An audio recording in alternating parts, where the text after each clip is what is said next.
जय यीशु। प्रभु यीशु के सामर्थ्यवान नाम पर और एक बार आप सभी लोगों को फादर अभिवादन करते हैं। बाइबल तीर्थ यात्रा के 274वां दिन में हैं आज हम। यशायाह नबी के 49, 50, 51 अध्यायों पर मनन करते हैं, साथ साथ प्रवक्ता ग्रंथ अध्याय 12 और मत्ती के सुसमाचार के अध्याय 14। हालेलुया। यशायाह के 49वां अध्याय इसलिए महत्वपूर्ण है क्योंकि इसमें प्रभु यीशु ही हमको दिखाई देता है। ईश्वर के सेवक संबंधी दूसरा काव्य यहाँ पर है 1 से 6 तक के वचनों में, और 1 से 12 तक के वचनों में उस मसीहा के कार्यों के विषय में, मिशन, उनके उत्तरदायित्व, उनको सौंपे हुए कार्य, उसके विषय में वचन है।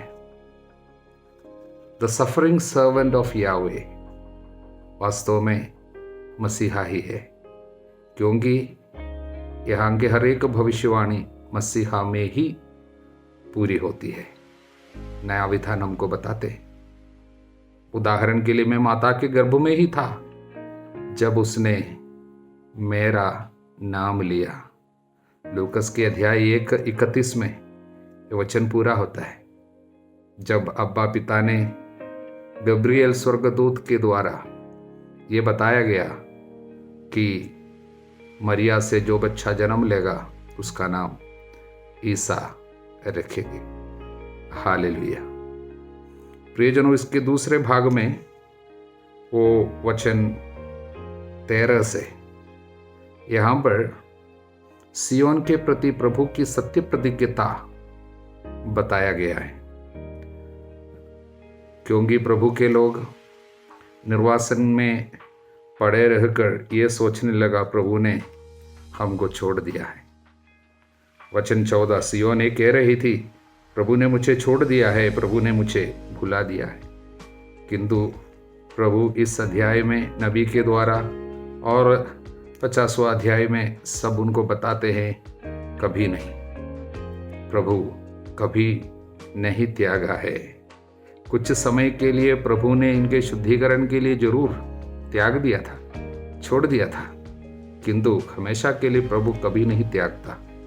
और एक बहुत सुंदर वचन के द्वारा प्रभु अपने को माँ से ज़्यादा प्यार करने वाला बताया है। वचन 15, क्या स्त्री अपना दुधमुहा बच्चा भुला सकती है? क्या वो अपनी गोद के पुत्र पर तरस नहीं खाएगी? यदि वो भुला भी थे तो भी मैं तुम्हें कभी नहीं भुलाऊंगा। हालेलुया। बहुत ही महत्वपूर्ण, बहुत ही सुंदर, दिल को छूने वाले वचन। आगे प्रभु उनको ढारस बंधाते हुए कहते हैं वचन 24 और 25 पे, क्या विजेता से उसकी लूट छीनी जा सकती है? क्या अत्याचारी के हाथ से बंदी को छुड़ाया जा सकता है? प्रभु इसका ये उत्तर देता है, निश्चय ही विजेता से उसकी लूट छीनी जाएगी, अत्याचारी के हाथ से बंदी को छुड़ाया जाएगा।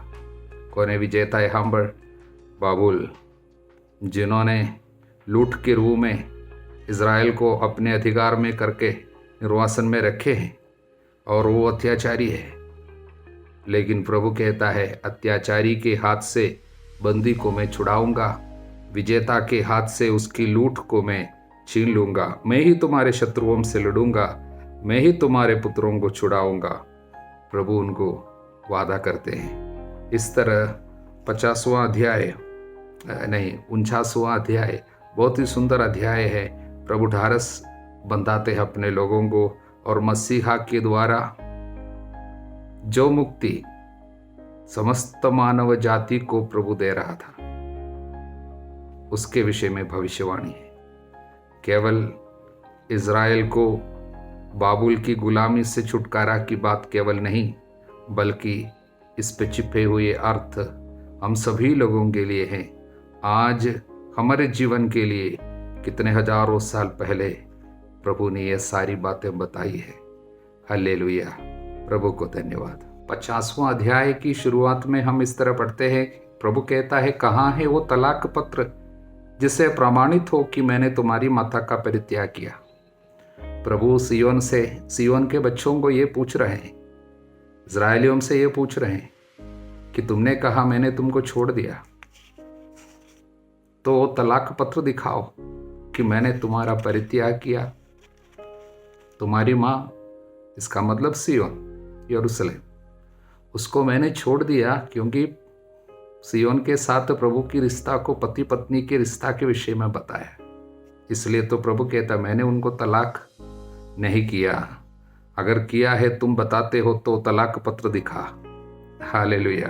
और प्रभु कहता है तुम अपने ही कुकर्मों के कारण बिक गए थे, मैंने तो नहीं त्यागा, अपने कुकर्मों के कारण छोड़ दिए गए थे, तुम्हारे पापों के कारण तुम्हारी माता का परित्याग किया गया।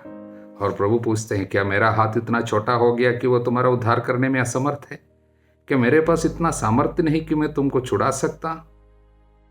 देखो मैं धमकी देकर समुद्र सुखाता हूँ, नदियों की मरुभूमि बना देता हूँ, जिससे मछलियाँ पानी के अभाव के कारण मर जाती है, मैं उनमें और उनमें दुर्गंध हो जाती है। तो प्रभु ये सब कुछ कर सकते हैं और बताते हैं कि क्या मैं तुमको ऐसा छोड़ सकता हूँ? क्या मैं तुमको बचा नहीं सकता हूँ? ये पहला भाग है। दूसरे भाग में ईश्वर के सेवक संबंधी तीसरा काव्य, द सफरिंग सर्वेंट ऑफ यावे, द थर्ड सॉन्ग। इसमें जो भी बातें बताई गई है प्रभु यीशु के दुख भोग में, ये भविष्यवाणियाँ पूरी हुई है। मत्ती के सुसमाचार के 26वां अध्याय में हम लोग पढ़ते हैं और 27वां अध्याय के 30वां वचन में हम पढ़ते हैं कि यहाँ की सारी बातें, यहाँ जो मेरे मारने वालों के सामने अपनी पीठ कर दी, दाढ़ी नोचने वालों के सामने अपना गाल, मैंने अपमान करने धुकने वालों से अपना मुख नहीं छिपाया, प्रभु मेरी सहायता करता है। ये सब प्रभु ईसा मसीह में ये बातें पूरी हुई है। हम प्रभु को धन्यवाद देते हैं। हालेलुया। 51वां अध्याय में मुख्य रूप से 3 भाग है। उसका पहला भाग है वचन 1 से 8 तक। प्रभु नबी के द्वारा अपने लोगों को एक विशेष कार्य के लिए बुलाते हैं। वो कार्य है बीते दिनों के विषय में जरा सोच कर देखना, पीछे मुड़कर एक बार देखो, पिछले पीढ़ी के विषय में देखो, इब्राहिम से शुरू करके देखो, मैंने उनके लिए सब क्या किया। जब मैं उनको बुलाया, इब्राहिम को बुलाया तो कैसा था, लेकिन उसके साथ मैंने क्या क्या किया। मैं संग संग रहा, साथ साथ रहकर उनको संरक्षण दिया। आज तक जहाँ तक तुम पहुँचे हो वहाँ तक मैं साथ रहा। इसलिए बीते दिनों में प्रभु अपनी उपस्थिति और संरक्षण अगर वादा किया है, साथ दिया है, वादा को पूरा किया है, तो तुम्हारे साथ भी ऐसा होगा। इसलिए बीते दिनों के विषय में सोचकर आपको भरोसा अपने को दिलाना चाहिए कि प्रभु ऐसा ही करेगा। प्रभु हमेशा सत्य प्रतिज्ञ रहा और सत्य प्रतिज्ञ रहेगा। दूसरा भाग है 9 से 16 तक के वचन। यहाँ पर प्रभु की भुजा के सामर्थ्य के विषय में एक गीत है, एक काव्य है, a hymn about the power of god's arm. बताया गया है मिस्र की गुलामी से मैंने तुम लोगों को छुड़ाने के लिए क्या क्या नहीं किया। यदि वो सब मैंने किया है, यहाँ पर बाबुल की गुलामी से छुड़ाने के लिए भी वैसा ही करूँगा। इसलिए 11वां वचन बहुत सुंदर से, प्रभु द्वारा मुक्त किए गए लोग लौटेंगे, जरूर लौटेंगे। अभी गुलामी में हैं, गुलामी में पड़े हुए लोगों से प्रभु कहते हैं तुम जरूर लौटेंगे। वे चिरस्थायी आनंद से विभूषित, सुख और उल्लास में विभोर, दुख और चिंता से मुक्त होकर जयकार करते हुए सियोन में प्रवेश करेंगे। इसलिए फिर से प्रभु सांत्वना दे रहे हैं। और तीसरा भाग 17 से 23 तक के वचन हैं। वहाँ पर प्रभु अपने कोप के प्याले के विषय में बताया। प्रभु अपने लोगों को उस कोप के प्याले का पान कराया था। तूने लटखड़ा देने वाली मदिरा का पात्र पूरा पूरा पी लिया है, कारण पाप के कारण उन्होंने प्रभु के साथ विद्रोह किया, इसलिए दंड स्वरूप उन्होंने यह सब कुछ पी लिया। और इसलिए क्या क्या हुआ, 2 विपत्तियां टूटी, उजाड़ और विनाश, भूखमरी और तलवार। किसी ने तुझ पर विलाप नहीं किया, किसी ने तुझे सांत्वना नहीं दी। तेरी संतति जाल में फंसे मृग की तरह हर गली के नुक्कड़ पर बेहोश पड़ी है। प्रभु के कोप की मारी ईश्वर की डांट से घायल है। ये तो सियोन की हालत रही, क्योंकि प्रभु के क्रोध के प्याले का उन्होंने पूरा पूरा पान करा है। लेकिन अभी प्रभु उनको सांत्वना देते हुए कहते हैं, मैं तुम्हारे हाथ से वो प्याला ले लेता हूं, अब तुम इसको नहीं पियोगे। तेरा स्वामी, तेरा प्रभु ईश्वर जो अपनी प्रजा का पक्ष लेता है, कहता है, मैंने तेरे हाथ से लटखड़ा देने वाला प्याला ले लिया है, तू फिर कभी मेरे क्रोध का पात्र नहीं पिएगी। मैं फिर तुम्हारे शत्रुओं को ये प्याला अब दे, अब बाबुल को मैं ये प्याला पिलाने जा रहा हूँ। मैं उसे तेरे अत्याचारियों के हाथ में दूंगा, उन लोगों के हाथ जो तुझसे कहते थे। इस्राएलियों के साथ शत्रु क्या करते थे? भूमि पर लेट जा, हम तुझ पर पैर रखकर आगे बढ़ेंगे। इतनी क्रूर व्यवहार इन लोगों के साथ शत्रु करते थे, नीचे लिटाते थे, उनके ऊपर से चलते थे। अब और तूने अपनी पीठ जमीन जैसी बना ली, मार्ग जैसी जिस पर गुजरने वाले चलते थे। अब मैं उन लोगों के साथ ऐसा करूँगा। मेरे क्रोध का प्याला मैं उनको पिलाऊंगा। इस तरह यरूशलेम को प्रभु सांत्वना का वचन दे रहा है।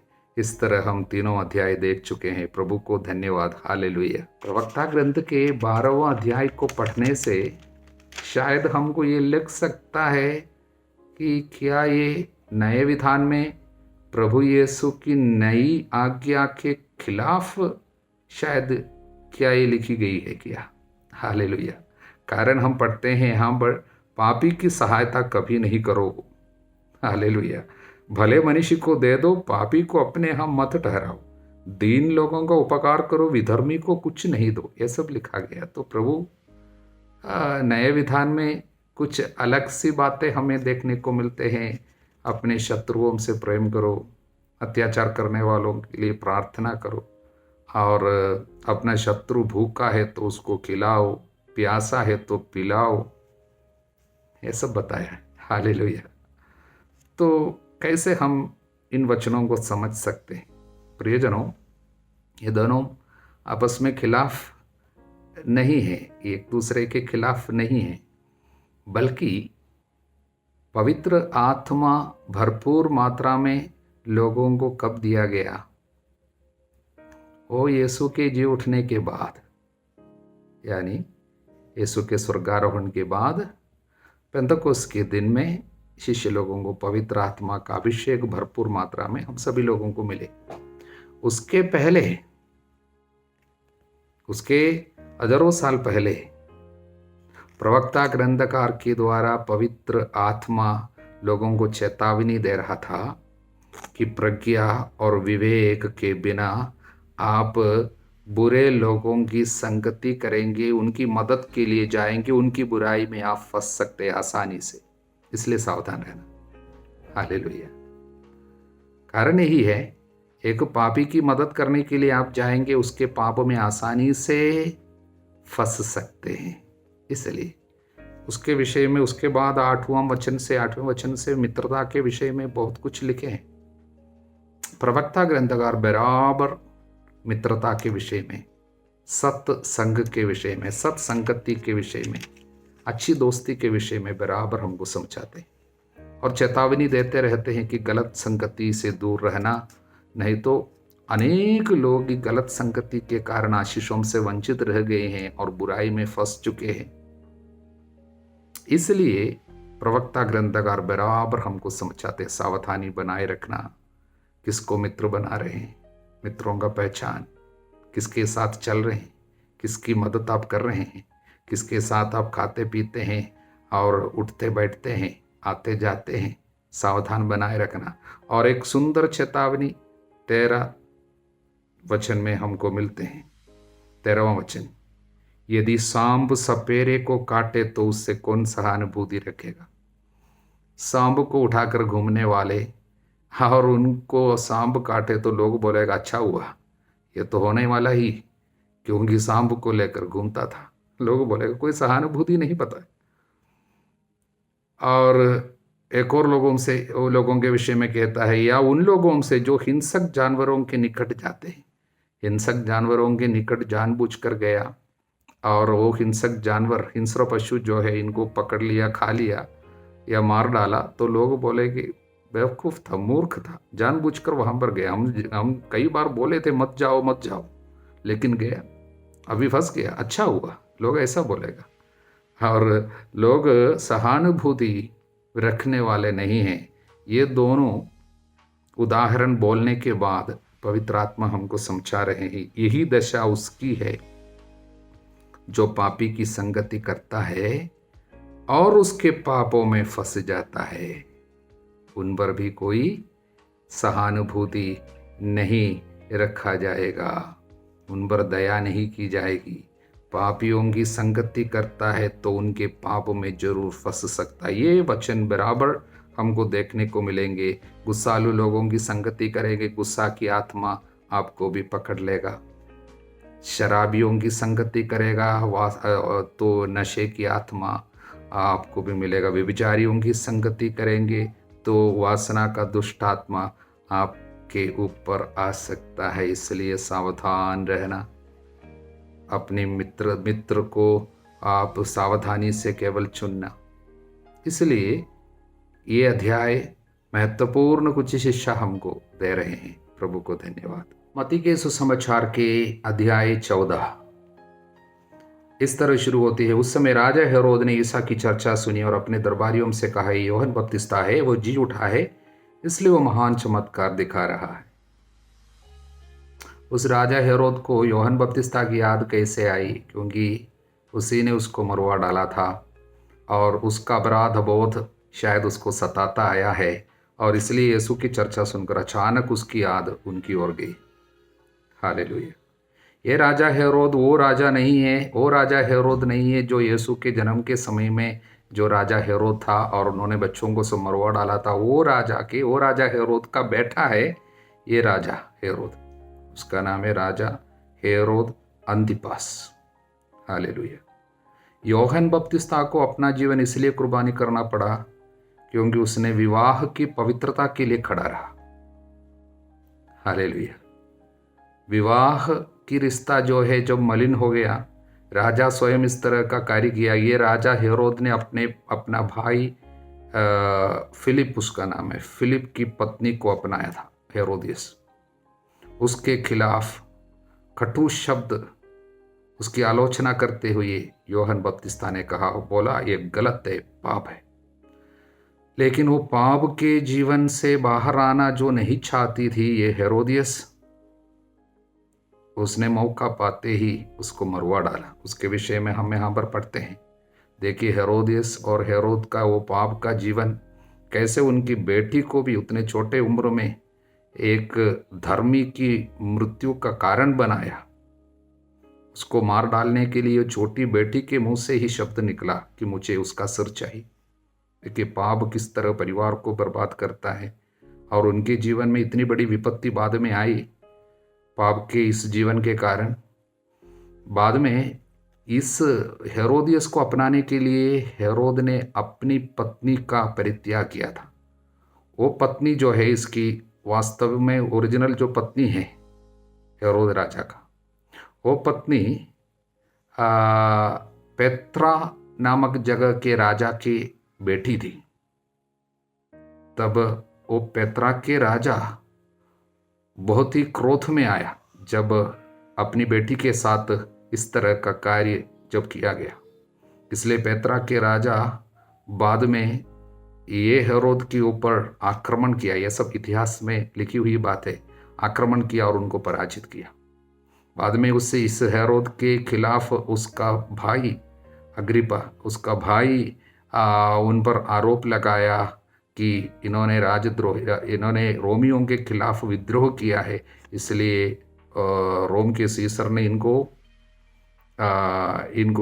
देश निकाला, इनको सजा दिया और एक दूर देश में, वो जगह का नाम है गाउल, उस जगह में इनको निर्वासन में भेज दिया। उस निर्वासन के जगह में ये पति पत्नी राजा हेरोद और हेरोदियस दोनों खुदकुशी किया, आत्महत्या किया। ये इतिहास है, हिस्ट्री है। तो देखिए, पाप का जीवन हमेशा मृत्यु की ओर ले चलते हैं। पाप का वेतन मृत्यु है। हालेलुया। तो आगे हम रोटियों का चमत्कार उसके विषय में पढ़ते हैं। ईसा ये समाचार सुनकर वहां से हट गए, नाव पर चढ़कर एक निर्जन स्थान की ओर चल दिए। निर्जन स्थान में थोड़ी सी एकांत में जाना चाहा, आराम करना चाहा, अकेलापन चाहा, किंतु वहां पर पहुंचते ही उसने नाव से उतरकर ईसा ने एक विशाल जन समूह देखा। उनको वहां पर भी थोड़ा सा आराम नहीं दे रहे। लोग उनसे जो पाना है, यीशु से जो चीजें पाना है, उसके लिए आया हुआ है। देखिए, वास्तव में कोई भी हो, उनको गुस्सा आना चाहिए। अगर यीशु नहीं होते, हम लोग वहाँ पर होते तो हमको जरूर गुस्सा आते। थोड़ा सा आराम के लिए जा रहे, वहाँ पर भी आराम करने नहीं देता है। लोग पहुँच गया, उनके पीछे पड़े हुए, लेकिन यीशु को गुस्सा नहीं आया, बल्कि क्या आया, उन्हें उन लोगों पर तरस आया। ये यीशु, जहाँ पर हमको गुस्सा आनी चाहिए, वहाँ पर यीशु को तरस आता है। कितनी महान तरस और दया। हालेलुया। और इसलिए यीशु रोगियों को अच्छा किया और उनको वचन दिया, और संध्या हो गया। तब प्रभु चमत्कार करता है, रोटियों का वो चमत्कार। देखिए, इस रोटियों के चमत्कार के द्वारा प्रभु हमको ये बताना चाहता है, ये पृथ्वी के समस्त चीजों के ऊपर प्रभु को पूरा पूरा अधिकार है। लेकिन वो अधिकार वो इस्तेमाल किया अपने शिष्यों के द्वारा। शिष्यों को भी इसका भागी बनाए। वो सीधा ये सब कुछ कर सकता था, लेकिन शिष्यों के थ्रू, शिष्यों के द्वारा ही प्रभु ये सब कुछ करते हैं। और उसके बीच में हम देखते हैं, उन्होंने लोगों को घास पर बैठा देने का आदेश दिया। सब कुछ की एक व्यवस्था होती है। प्रभु जो भी करता है व्यवस्था से करता है। हालेलुया। और खड़े खड़े यहाँ वहाँ रहकर खाओ, ऐसा नहीं बैठाया। हालेलुया। दुनिया के अंत में मसीहानिक बैंक्वेट जो है, एक भोज होगा उस समय।